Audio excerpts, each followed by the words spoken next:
தந்தை, மகன், தூய ஆவியாரின் பெயராலே ஆமேன். எங்கள் தாயும் தந்தையுமான இறைவா, உமக்கு நன்றி செலுத்துகிறோம் ஆண்டவரே. நன்றியோடு உம்மை துதிக்கிறோம், போற்றி புகழ்ந்து ஆராதிக்கிறோம் அப்பா.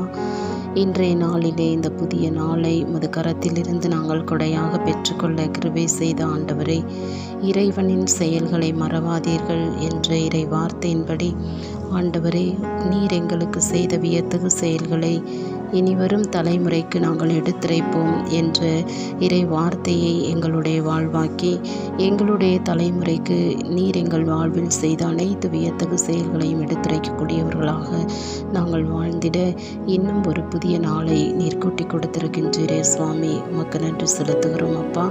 கடந்த நாள் முழுவதும், கடந்த இரவு முழுவதும் உடைய அன்பின் சிறகில் வைத்து எங்கள் ஒவ்வொருவரையும் பாதுகாத்து பராமரித்து புதிய நாளை சந்திக்க வைத்திருக்கின்றீரப்பா.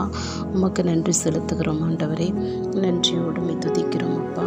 இதோ இன்றைய நாளிலே புனித வனத்து அந்தோணியாரின் விழாவை கொண்டாடுகின்ற இந்த நாளிலே ஆண்டவரே, வனத்து அந்தோணியாரின் பாதுகாவலில் வாழுகின்ற வனத்து விலங்குகளை எல்லாம் ஒப்புக் கொடுக்கின்றோம், வன பகுதிகளை எல்லாம் ஒப்புக் கொடுக்கின்றோம் ஆண்டவரே.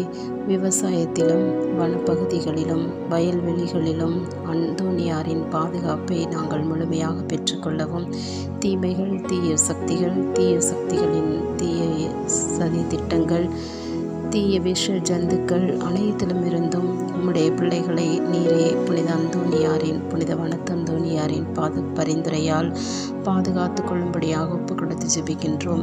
இந்த நாள் முழுவதும் புனித அந்தோணியாரின் பரிந்துரையால் உம்முடைய அன்பின் பராமரிப்பு எங்களுக்கும், எங்கள் குடும்ப உறுப்பினர்களுக்கும், எங்கள் குழந்தைகளுக்கும், எங்கள் உற்றார் உறவினர் நண்பர்களுக்கும் நிறைவாய் கிடைக்க அருள் புரிவீராக.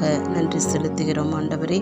இயேசுவின் நாமத்தில் ஜெபித்து ஒப்புக் கொடுக்கிறோம் எங்கள் ஜீவனுள்ள நல்ல பிதாவே, ஆமென்.